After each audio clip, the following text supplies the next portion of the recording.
connecting people. Yes. Okay, Okay. I can do it. 1, 2, 3.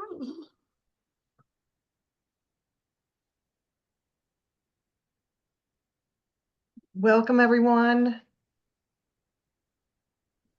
Thank you for joining us this evening. And if you're just joining, as we're waiting for people to come in, it'd be great if you could go to the chat and just introduce yourselves. A lot of you will be old timers, but we have a lot of new people joining this evening. So just go ahead and pop your name and where you're dialing in from into the chat. I'm doing the same.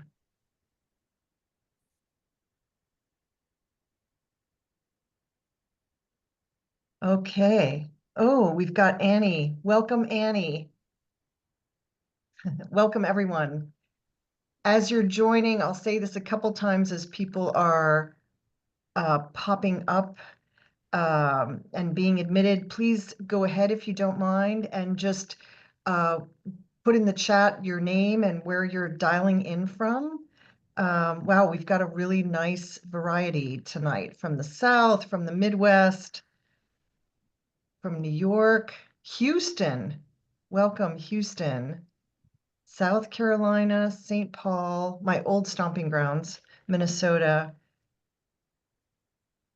Wisconsin, also my old stomping grounds. Welcome, everyone. We've got quite a few people registered. So we're to join us tonight, which is great. And so we're just going to give it a couple minutes for people to sign in. Maybe people are going around and looking for the Zoom link as I was doing a few minutes ago. Palm Desert, California. Welcome, Paula. Hi, Stephanie. Welcome, Emily, Missouri. I'm sorry, I'm not going to call everyone out, but I'm just like, wow, there's quite a diversity of geography here. And I know I'm expecting a fellow Washingtonian, DC, that is. Amy from Harlem Reduces, welcome. Amy's actually doing all the controls, so she's been part of this from the beginning. Missouri, Massachusetts. Oh yes, Shara, welcome. And again, if you're just joining, we're going to just give people a minute or two more to come in, find the Zoom link. And if you don't mind just putting your name and where you're from in the chat or anything else you want to share. I think we're going to have a great meeting this evening. And we've got about 30 of you on the line so far. We had 70 registrants, so we'll just give it another minute or so for people to chime in. More folks, oh, from Washington State. Hi, Bruce. From Oregon. Okay, we're getting the Westerners joining now. Okay. I'm curious, I don't know how to ask this while we're giving it one more minute, but how many of you have had a chance to see the film, Microplastics Madness, which I just saw yesterday? And you don't have to have seen the film to participate meaningfully this evening, or to be, oh, okay, Brandy saw it.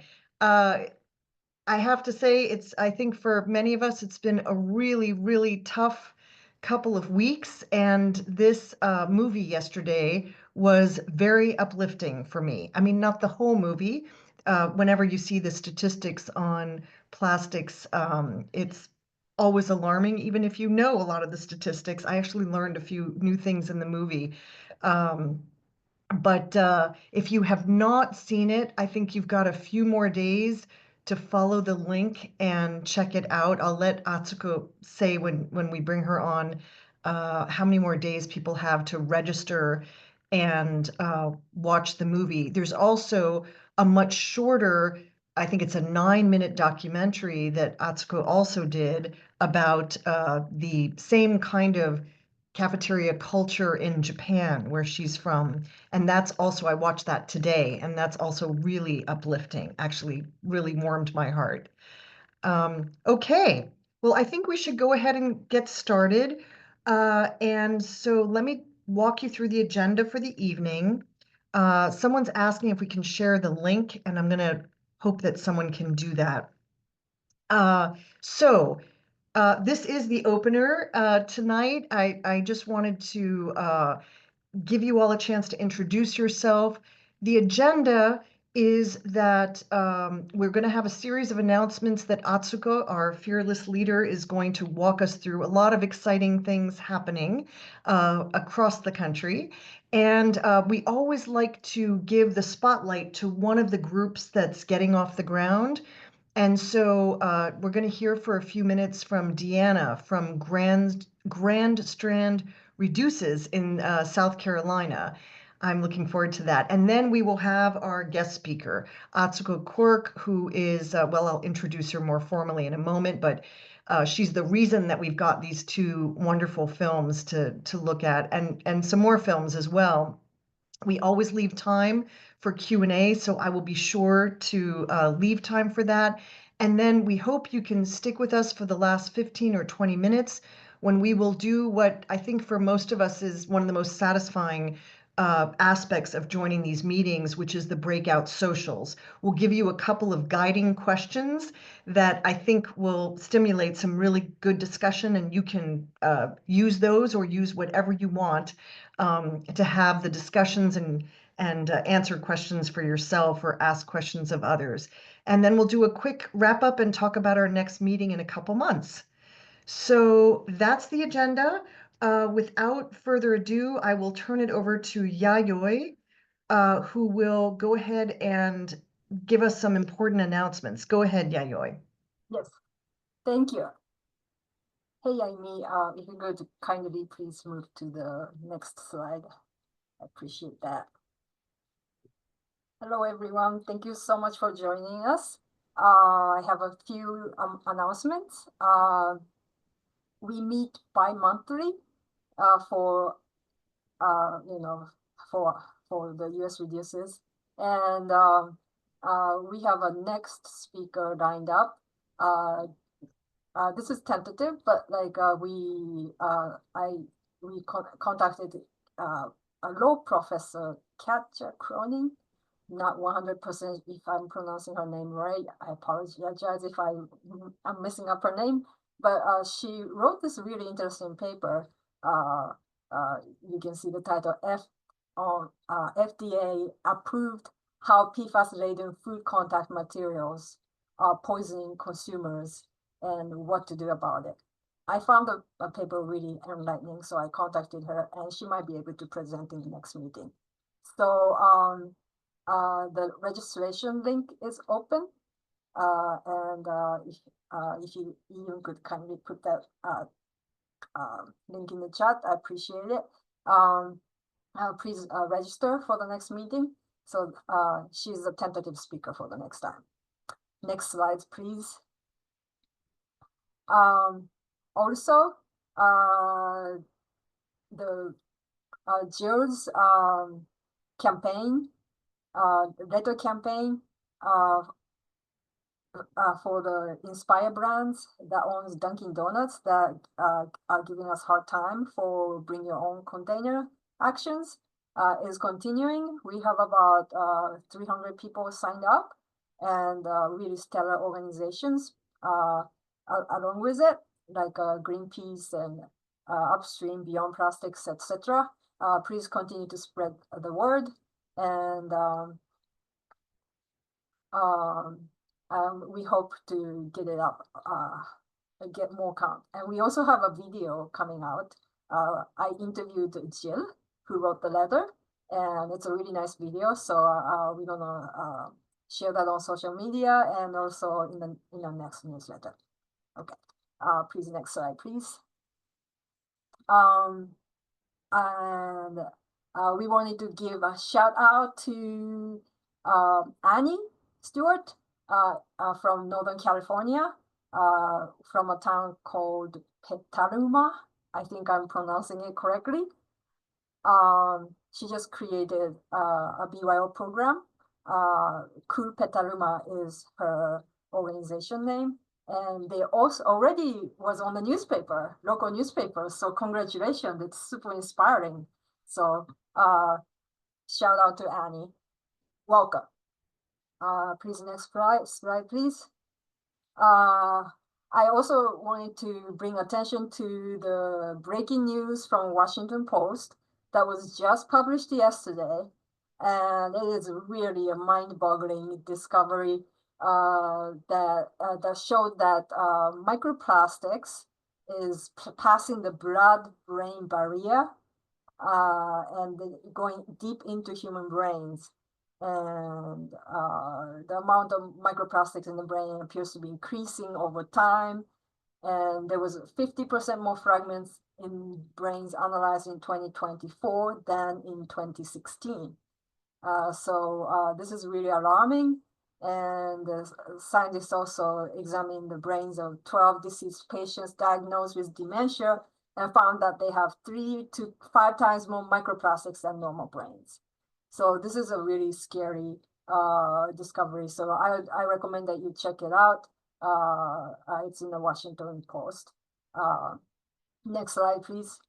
And on that note about microplastics, I wanted to share these couple of studies to make a case for bring your own.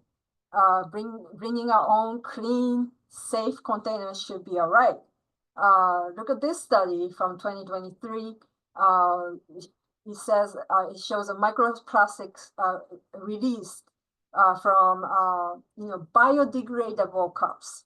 So like people think biodegradable is a good thing, but it has more microplastics release. A lot of biodegradables actually contain a lot of plastics, and they release a lot of microplastic particles if you drink from these cups. And next one, please.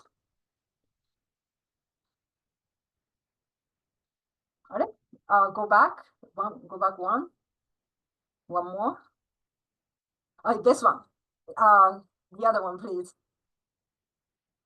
This one.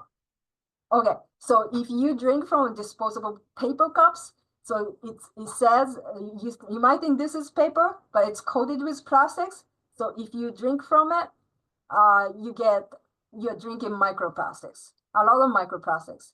And all this to say, we should be able to bring our own containers and how important our initiative is. That it is our right. It should be our right to be able to bring our own containers. So in New York, Jira and I are working on with legislators to support the full rights for us to bring our own containers. It is allowed fully in California and Oregon, but a lot of other parts of the country have a problem. So we just wanted to keep on insisting.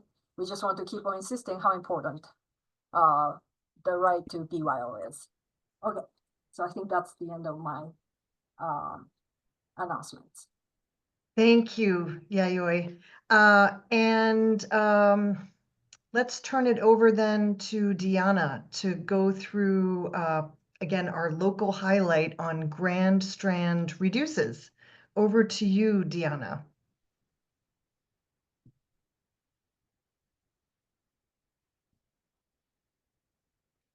Deanna, unmute if you meant to by now. Oh, yeah, I did. Thank you. I hit the button and started talking. Hi, so my name's Deanna, and I started a local group last year called Grand Strand Reduces. And one of our members and I worked together to build our website. And today I'm going to share some of the tips that we came up with to help anybody that wants to create their own local BYO Reduces group website. I'm just getting the slides up. Okay, the slideshow should be full screen now. If it's not, please just let me know. All right. When I started this process, I wasn't an expert in web design, but I really learned quickly that you don't have to be.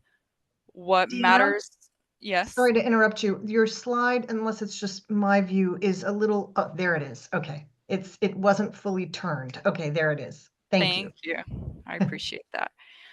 I learned that you don't really have to be an expert in website design to do it. As long as you know your purpose and keep that in mind while you're building the website and make it easy to use and just be open to refining it over time.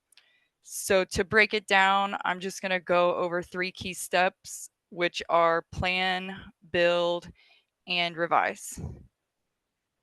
So you'll start by planning your website. So before you start designing anything, the most important step is knowing what is the purpose of your site. So you'll want to ask yourself questions like, what do you want to share? Who is your audience? And what actions do you want people to take whenever they come to the site? So for Grand Strand Reduces, our website's goal was to share, bring your own, and waste reduction information. And we wanted both businesses and consumers to visit our site and take action, whether that was learning more about waste reduction or joining our online community or supporting businesses that embrace sustainable or BYO practices. A great way to get started is by looking at other BYO Reduces websites for ideas. So I put the link that you could just type into your browser and it'll take you straight to the US Reduces website where they show you a bunch of the local groups that already have websites. And that's a really great, great place to start because then you can take inspiration from how they have their information organized and use that to inspire the way that you organize and share the information that you want to share on your website. And keep in mind that your website can always evolve, so it doesn't have to be perfect right away.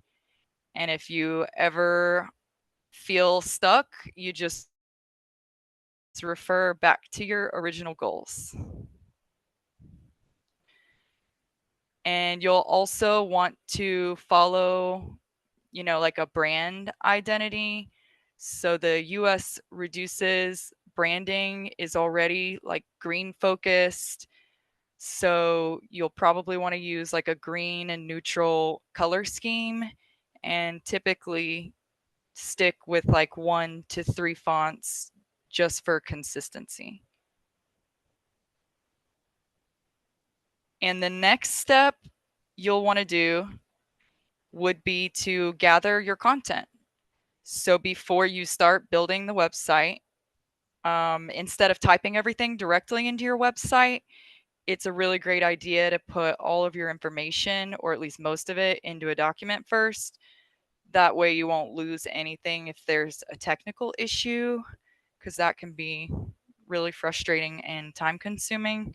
And it also helps plan the design of the layout of your site if you have it organized beforehand.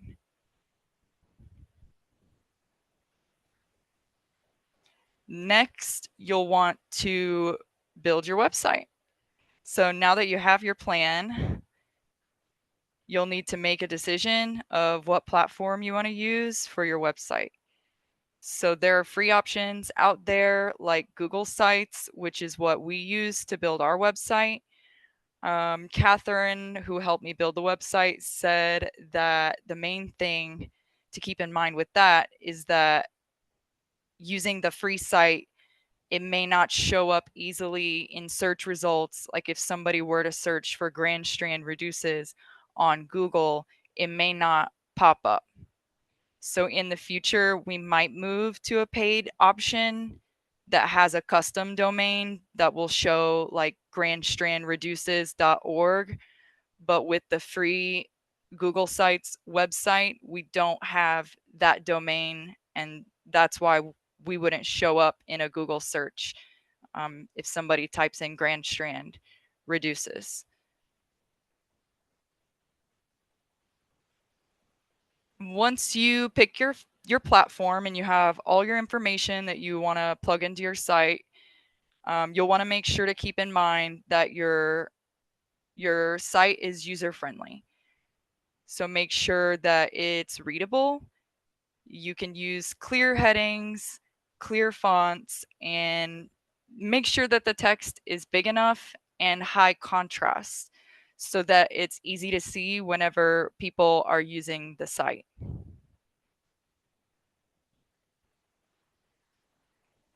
And also, to keep the site easy to use, you'll want to make sure that it's easy to move between the pages of the site so that people can find the information that they need or that you want them to find. So they should always be able to get back to the home page, and there should be clear calls to action so that the visitors of your site know what they can do on the website, such as joining your social media or supporting your local businesses that allow them to bring their own cups or containers, or so they can learn more about bring your own practices. So having clear headings and clear calls to action help them find the information that they need from the site. And getting feedback will also help you know if the site is readable. So you can have a couple of people proofread and test the site. You can also just proofread and test the site yourself a few times. But if you can get other people to look over it, that's always helpful to have a fresh pair of eyes that they can catch things that you might have missed. But if you just take a break after you've worked on it for a while and then come back, like the next day or after a night of sleep, it also helps catch things that you might have missed. And then you just keep revising until you're satisfied with the result, but also revising over time. As you get new information or new resources, you can continue to add those to the website, or if you decide that you feel you could make it flow better, then don't be afraid to revise it and try to make it better over time. A good way to decide what you might want to improve is going back to your original goals again, making sure that your site is effectively helping visitors to take action, asking yourself, like, is it clear and easy to navigate? If not, then just tweak it. So just to recap, we talked about how to plan your site, how to build your site, and how to revise your site. It might seem overwhelming at first, but if you just start with these steps, it's definitely doable. And the best part is that your website will help grow your local movement and help you make an impact. Thank you for listening, and thank you all for inviting me to talk. I'm happy to answer any questions if anybody has any. Let me just say thank you so much, Dana, for going through all of this. I wish I had your presentation 2 years ago when I was struggling with what to do with our website. I want to just make a point to anyone here who is about to start a group, thinking of starting a group, or already has a group but doesn't have a website. You don't have to have a website to move forward with the Reduces program. it is really nice to have a home base for, where you can refer businesses, where you can refer interested consumers. But I actually don't even know how much traffic our website gets. It's a reassurance to me that I know I can go to one place and find the 66 businesses that have, joined up. But it's not, I just want to say, by all means, if you want to do a website, please look to the others. As Deanna said, look to the ones who have done it already. Ask questions of others in this group who I'm sure are happy to give advice as we go forward. But don't let that be a reason why you don't go forward with the Reduces group, because it's not a prerequisite. That's the only thing I would say. It's a really nice to have thing, though. Okay, with that, we do have a couple minutes, if there are any questions for Deanna about Grand Strand Reduces or about the website topic in particular. And we're a small enough group, so if anyone has a question, just unmute yourself and jump in. Okay, well, maybe there are none at the moment, and something might percolate when we've got the breakout social time. So feel free to use that time to discuss this as well. Okay, I would like now to thank you, Deanna, so much. I would like to move to our guest speaker. Atsuko Quirk is the Executive Director of Cafeteria Culture. She's a documentary filmmaker and an environmental advocate who's originally from Japan. She directed and produced Microplastic Madness, which is the movie that we all have access to for a few more days. And she also produced this short film, School Lunch in Japan, which I just watched today, and I just was smiling the entire 9 minutes. It apparently has had 33 million viewers on YouTube. And through her filmmaking, waste reduction programs, and climate action education, Atsuko brings a unique Japanese perspective to sustainability, to wellness, and youth engagement. So let me turn it over to Atsuko to take us through the cafeteria culture model. And I'm so excited that you're with us today, Atsuko. Take it away. Thank you, Stephanie, and thank you for just introducing film and then the School Lunch in Japan video. Yeah, I'm Atsuko Quirk. I'm the executive director of Cafeteria Culture. We are a New York City-based nonprofit, and let me share the screen. And all right. Okay, good. Are you seeing the screen, right? Yeah, okay. Yeah, so first time that I came to the United States, I got, kids and went to the public school cafeteria for the first time. And, I was just shocked. The chaos, the noise, and, the trash, and like how many chicken nuggets are on the floor, and like milk is just spitting and nobody cares, and what is this, and this is a school, right? And then even struck me more was that kids sort of like just jumble all the stuff into the bin and then left. And you probably know school cafeterias that teachers are not eating, in the cafeteria together because that's their lunchtime too. Of course, thanks to the union, right? So, and then after the kids left, I actually asked one of the staff members who was sort of supervising like 170 kids in the big cafeteria, and like, of course, coming from Japan, like the kids don't need to clean the floor or anything. And like that staff person said, oh, kids are not supposed to clean the floor. That's custodian's job. And that was my welcome to America moment, right? And all right, so this is going on every single day. This needs to be taken care of, And I just went to the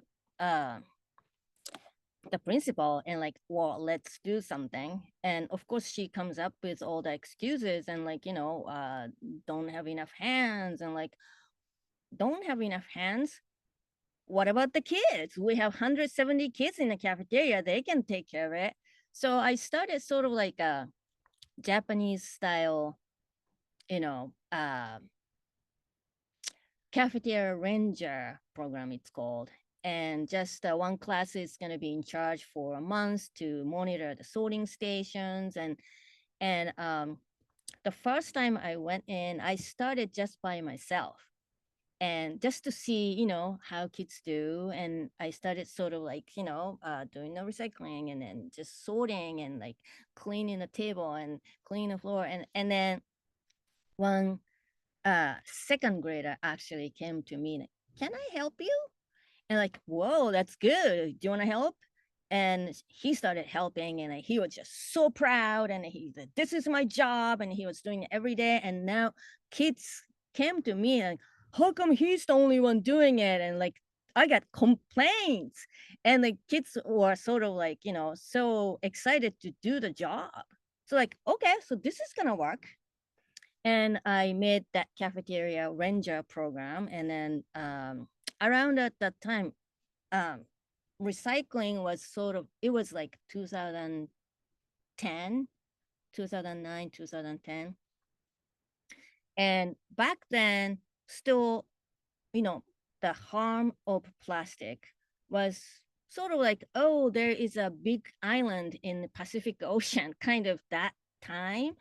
And I started doing the cafeteria ranger program and realized that so kids need to know how bad it is and how the effect of plastic and garbage and environmental justice and all that. Once I, sort of go into the classroom and teach all that, then kids were even more motivated and then the whole system worked really well. Then so in that building, there were 3 co-located schools and there used to be 40, big bags of garbage. And then we stuck all that, back then it was styrofoam trays, stuck all the trays neatly and, sorted really well. And then it became 4 bags. So, and I have the 4 bags, the picture with the cafeteria in the background, and I sent to the DOE school food director, and sort of like that photo, sort of, got the buzz. Back then it was emails. There was no social media. So it was emails. But then I started coming in with the camera and, ask the principal, can I just do a video in the school? And then she said, yes, back then it was not allowed at all. I was supposed to go through the film office, communication office, but somehow the principal gave me a green light. And then I was sort of like really excited to do video because I used to make horror movies when I was in high school. And I wasn't really doing the filming when I came to the United States when I was 27. So then I was sort of happy to do the camera work and then started showing how this cafeteria ranger program works. And then sort of like get to know people. And then I got an offer to do a webinar for EPA Region 2. So that's how I started in this world. And at the same time, a founding director of Cafeteria Culture, who used to be, Cafeteria Culture started out as styrofoam out of schools. And that's Debbie Lee Cohen.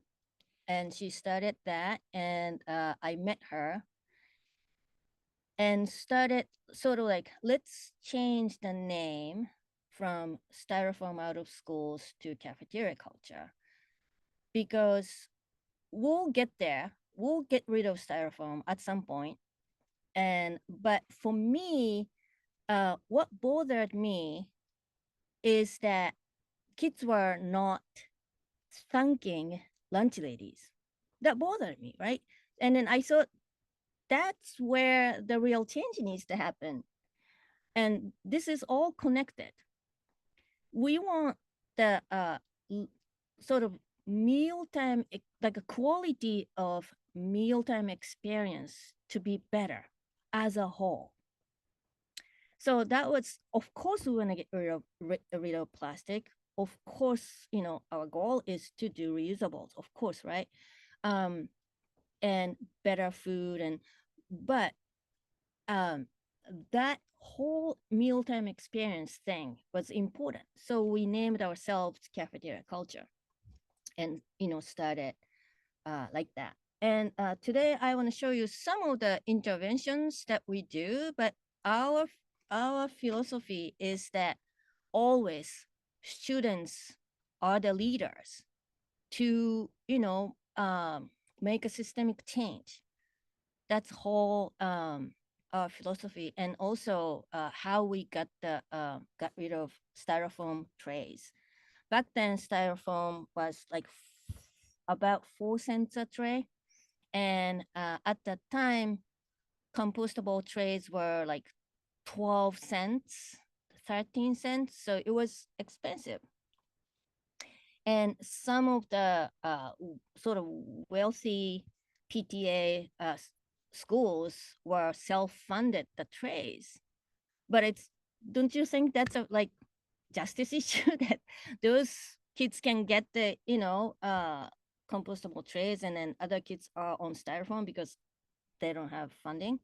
So then New York City school food started sort of like an alliance, urban school food alliance, to co-purchase to bring down the compostable trays. And back then started as 5 members, LA and Miami, and I forgot exactly, but the 5 of them. So then they brought down the price low enough to, it was not lower than styrofoam, of course, but they switched. So then that's what happened for the styrofoam ban. But let me just show you some of. So this was the styrofoam trays. Oh yeah, so these are the old days. And when we found out that when you stack really neatly for 850,000 styrofoam trays were used in a day in just New York City public schools, right? If you stuck like this, it was 8.5 times higher than the Empire State Building per day. So that's what was going on. Then yeah, so our student leadership and advocate to decision makers and parents and all like got together, and all the other nonprofits and everybody sort of got together, and we got rid of styrofoam. And we go into schools to do environmental education programs, and the schools that we go in are all like underserved schools. Like this is one of the schools in Manhattan, and over 50% of students are from temporary housing. And a lot of them are from, most of them actually, are from shelters nearby. And for us, those kids, we wanna equip them a skill that they can find out the problem, they can collect data on their own, come up with a solution, and advocate for change. So that is sort of what we go through to make a systemic change with students. First, we let them collect data, and then sort of doing the outreach to educate others, right? This is a principle. And educate neighbors. And then testify and talking to decision makers. And so this is our work. So this, I'll skip this. And I'll show you some of the interventions that we do. Plastic-free lunch day. So plastic-free lunch day was started by the students in the movie. If it's a spoiler alert that if you watch the movie, they are the first students started plastic-free lunch day. It was in one school, right? They found out that they reduced 558 items, single-use plastic items on a day. Then they multiplied the 1,800 schools in New York City. It is going to be over 1 million single-use plastic items per day, right? So there is a potential. And they actually advocated for citywide plastic-free lunch day. One of the movie screening at the Q&A, we invited the school food director, and one of the kids from the movie actually sort of grilled the school food director. So we want to do, why don't we just do citywide? And the director was like, maybe in 5 years. And the kids were like, we can't wait 5 years. And then after that, the director and us got together and let's make it happen. And that was 2019. And of course, the COVID slowed down us, but we had a first New York citywide plastic-free lunch day in 2022. And shortly after, our founding director and then the director of the school food in New York City presented to the Urban School Food Alliance. Then they partnered with us. Right now, they are no longer partner after a while, but they partnered with us, and we did the first nationwide plastic-free lunch day in November 2022. And now the latest is about 3,500 schools participate every time. And we do have biannual National Plastic-Free Lunch Day.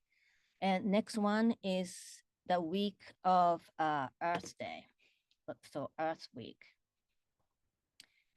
And so this is Dallas, this is somewhere in New York State, and like Baltimore, and a lot of large school districts join. So this is really simple source reduction effort, right?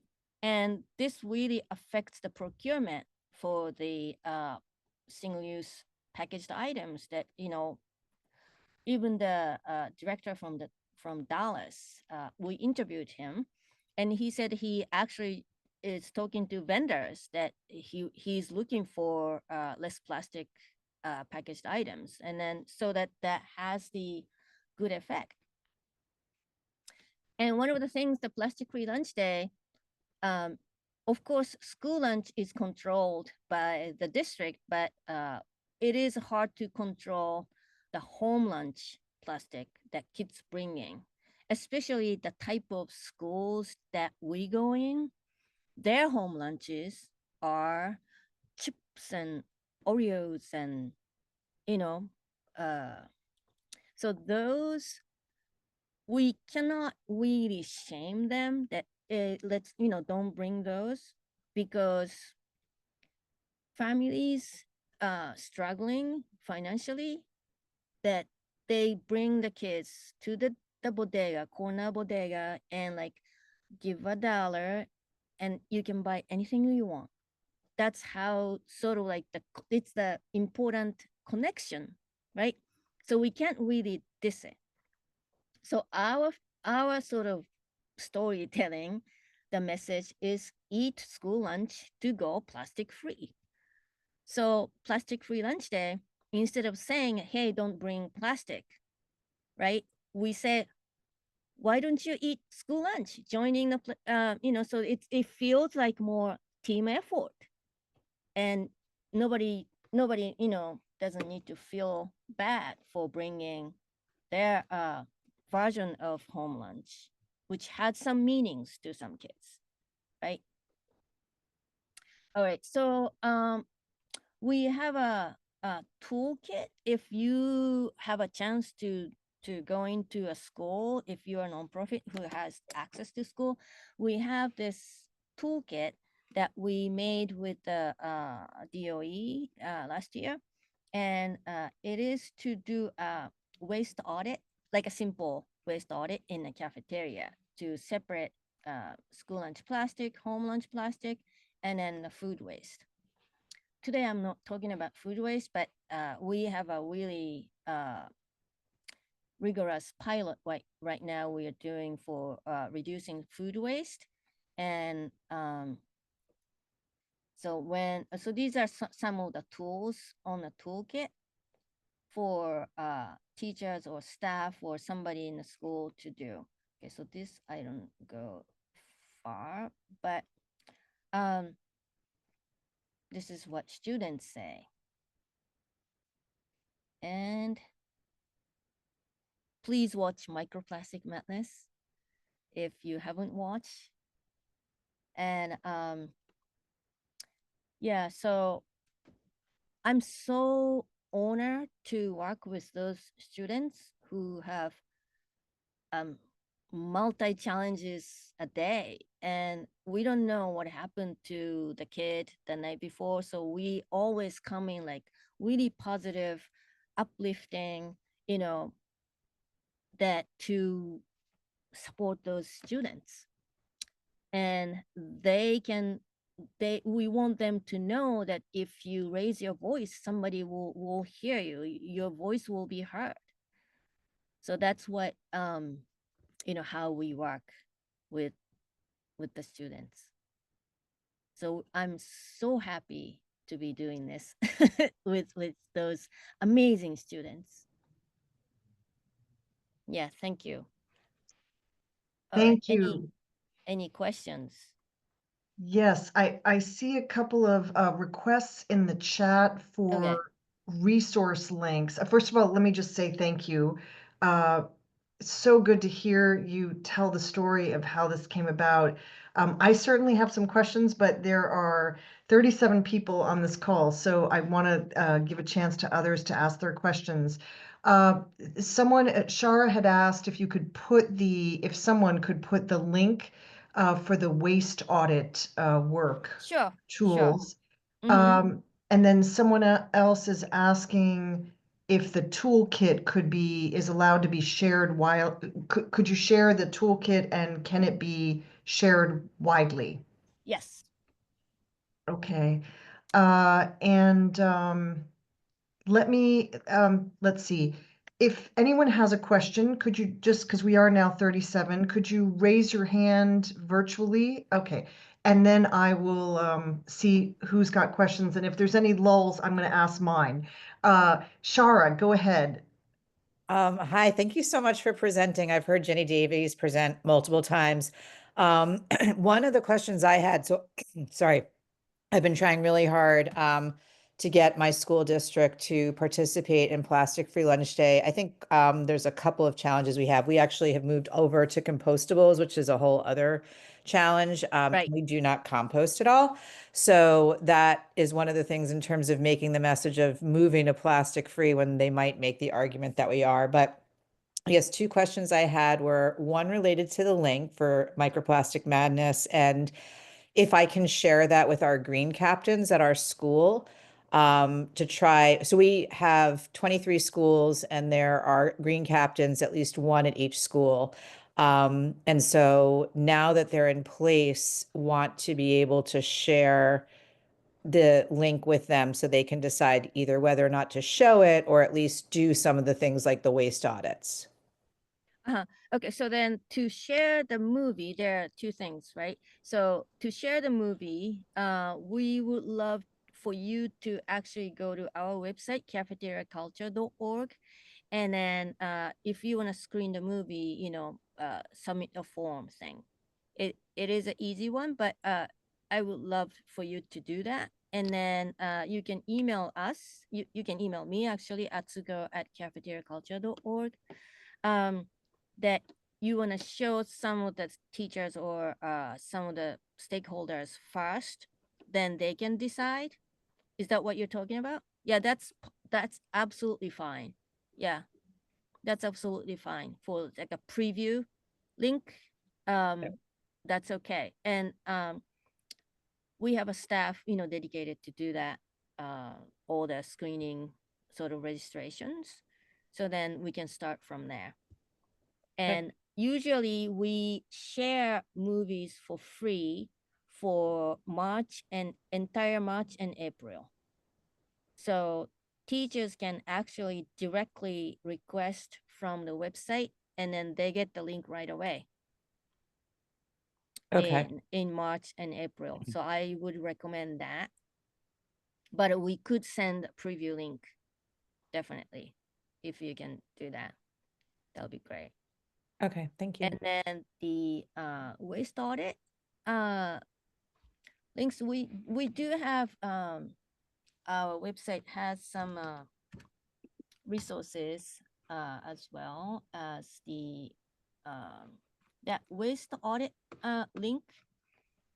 Tools are sort of posted on the DOE website for New York City teachers, but anybody can access. All right. So let me just share some of the resources actually.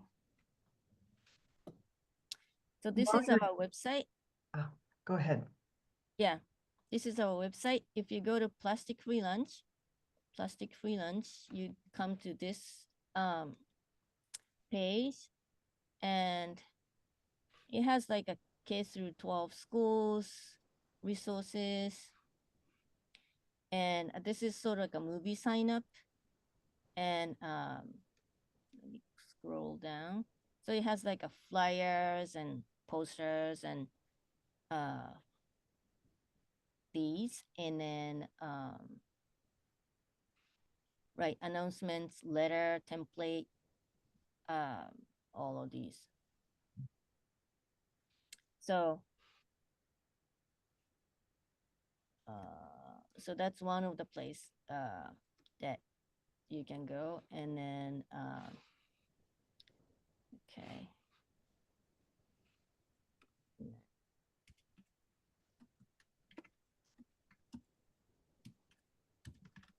Lori, I see you have your hand up. So as soon as Atsuko is done sharing the website toolkits, please go ahead and unmute after that. No, go ahead. Okay, go ahead, Yeah. Lori. I was just wondering if there's a toolkit for schools that only do lunches from home. I'm working with a Montessori school and all they have is lunches from home, but they are very, very interested in, they have a program called Project Earth, and they're just really, really interested in reducing plastic and that sort of thing. So we're going to show the upper elementary and middle school kids the movie at the beginning of March and let them sort of take it from there. But I was wondering if there's a toolkit for home lunches. Yeah, we do have a letter to families for home lunch, but it is more on like New York City Central focus. But you can sort of look at it. But that's where you said that some kids had lunch from home and some kids had cafeteria lunches. Right. So New York City, it could be either. Some kids even bringing home lunch, could take school lunch if they want. So it's always Yeah, it depends on the school, but somewhere between 50 to 80% of school lunch participation. Some schools like a 90 something percent, but yeah.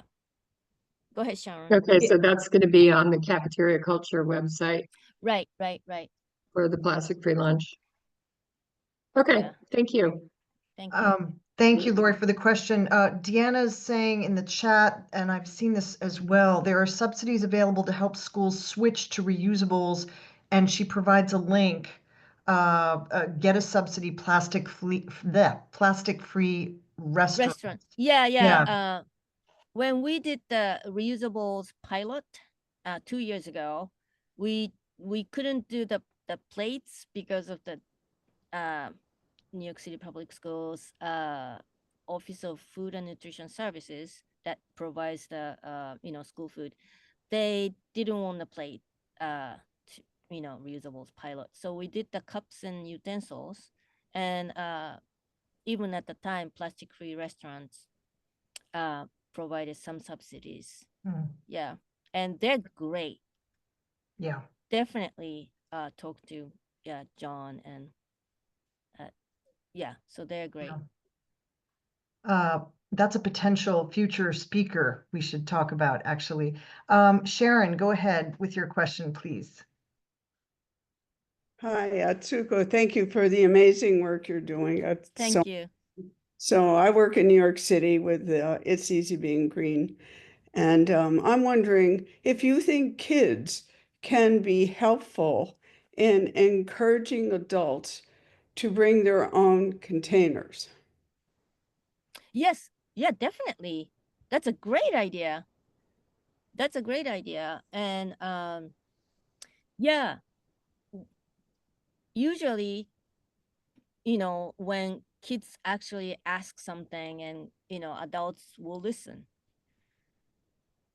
So that's actually a great idea that, that some teachers, have some single-use plastic packaged items and they could be greener. Yeah.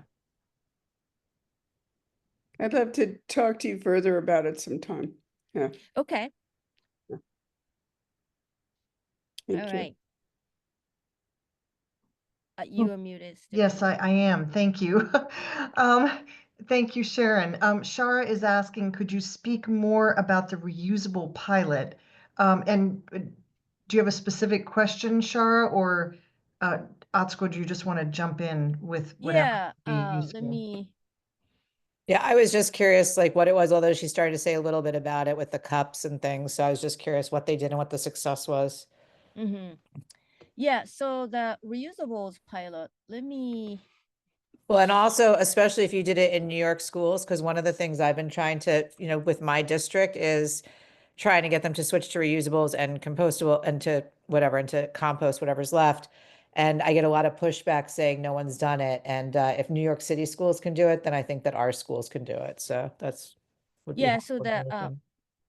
problem of New York City schools for the reusables pilot. So by the way, this is our project report of waste reduction interventions. This was EPA funded project. And then we did a lot of different interventions, including plastic free lunch day, but the reusables pilot was one of them. Let me go to the page, which is reusables intervention. And we did the stainless steel cups and utensils. Okay. And then it was a little tricky for the, because we wanted to try with the outside sort of satellite dishwashing service because schools don't have dishwashers. There are only 2 or 3 out of 1,800 schools have dishwashers right now. And it's going to be a huge deal to do the plumbing and, renovation. And so we thought we should try satellite dishwashing service and to see the feasibility. And it was good, but the challenging part was the New York City traffic, and also the delivery that New York City didn't want to store dirty ones, right, for many days. So that's like a safety sort of, concerns had it. So then we started doing like every day for the first week. And also when the delivery happens, a drop off and pickup happens, the kitchen staff needs to be present. It means those drop offs and deliveries need to happen between like 8 a.m. to 3 p.m., right? Those services usually come like really late at night or super early morning to avoid traffic. So that was a little problem. And then usually those services do once a week pickups and drop-offs, so that even this small amount from just one school with just cups and utensils, they have to sort of push the line for other businesses to squeeze us in, right?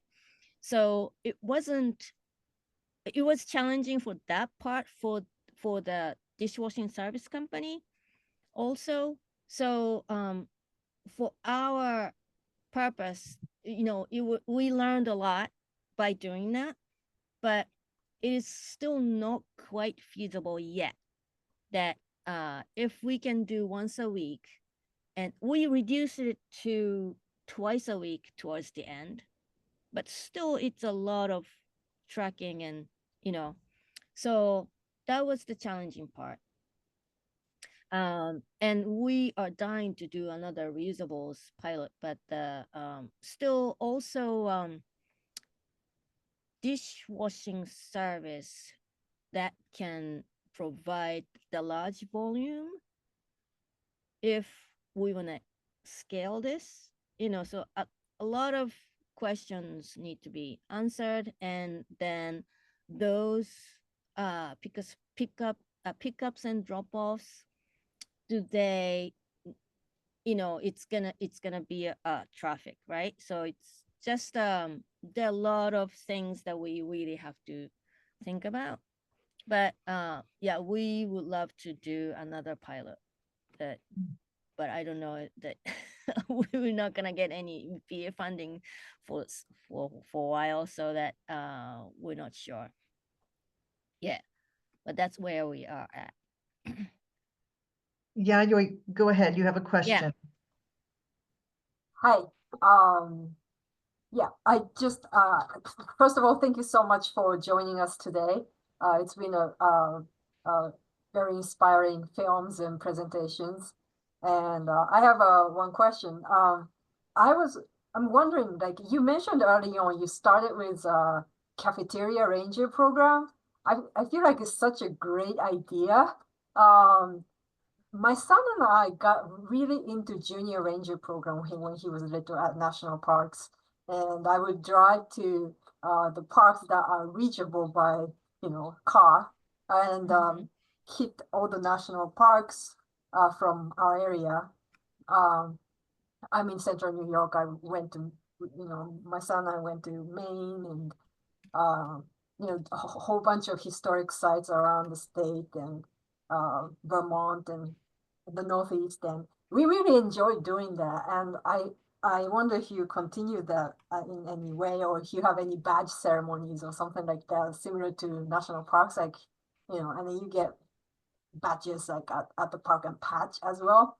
Unfortunately, the U.S. national parks, they give plastic patches. I don't know if they changed it recently, but back then when my son was growing up, they gave us all these golden plastic patches. I still have it with me, all of that we collected. It just sounds like such a great way to raise morale.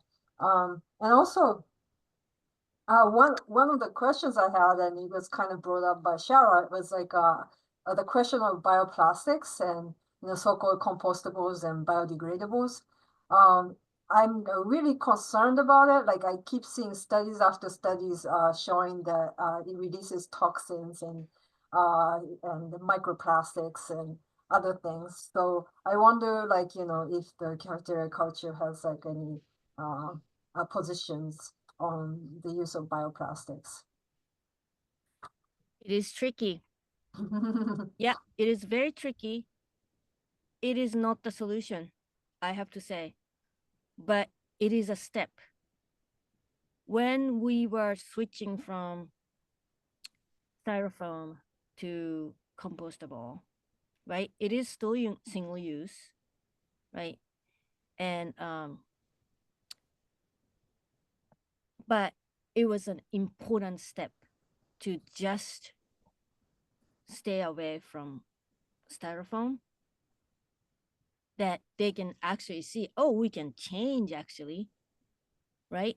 It was an experience to take a big step. It was a big step, right?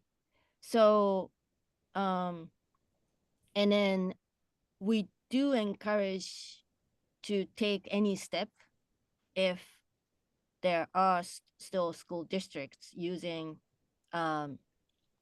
styrofoam. And but not only the plates though, that the single-use plastic packaged items, and some districts are going for compostable packaging. Compostables still have similar chemicals for the regular plastic. It's not a solution, I have to say. Yeah. So it is very tricky. Those compostable plastics don't actually compost. You need a really commercial size, composting facility, right? And New York City is also bringing all the compostables and food waste, or the brown bean stuff, to a wastewater treatment plant and mix with sewage and making methane to energy. That's okay. And that's okay. And after that, they actually make dehydrate it and then make like a blocks, right? Yeah. It's that the whole system is just okay. Right?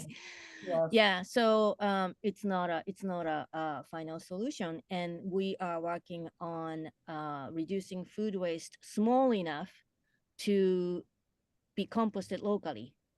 We are really trying to get the pilot right now, so that school food cafeteria waste doesn't have to go to the waste water treatment plant and compost it locally without traffic. There's another question in the chat about do New York City schools compost? And Yes. before you answer, they do? Okay, that's fantastic. They do. That's the way that the sanitation picks up to go to the 80-ish% goes to the Newton Creek wastewater treatment plant. So, but all school buildings have composting bins, and sanitation pickups are in place. So that was again a step, Yeah. right? So that all schools children need to sort, right? Yeah. So that's a great start. So I'm not discouraging that at all. That's a great step. But the next step is to compost locally. Yeah.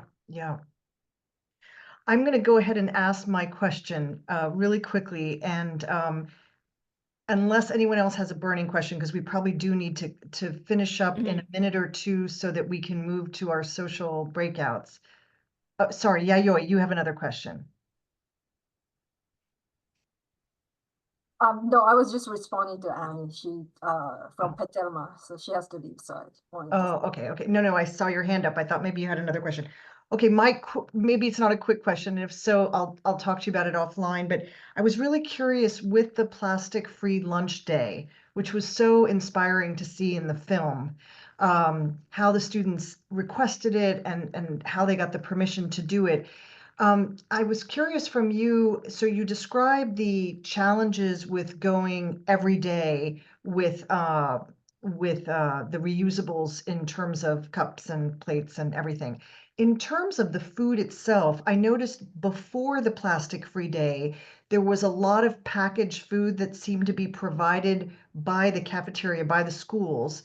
And I'm wondering how did you avoid because of procurement, how did you avoid the plasticized food for that one day? And if you were able to avoid it for the one day, were there no lessons that the school could take from there in order to make that an everyday thing?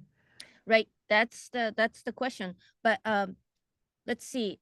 If you are providing right now like 860,000 meals a day, and sourcing food is a challenge. And even they want to go without packaging, but sometimes they are kind of forced to source packaged food. That's one reason. Also, those procurement contracts are like 10 years or like a longer term and when they do the contracts, right? So then the price sort of kind of looks in. So now if you break the contract to go with the different type of food, then it really costs more for them. That's the budget reason also. But definitely they are trying and much less packaged food now especially for lunches. Breakfasts are another beast that really is challenging. And also with the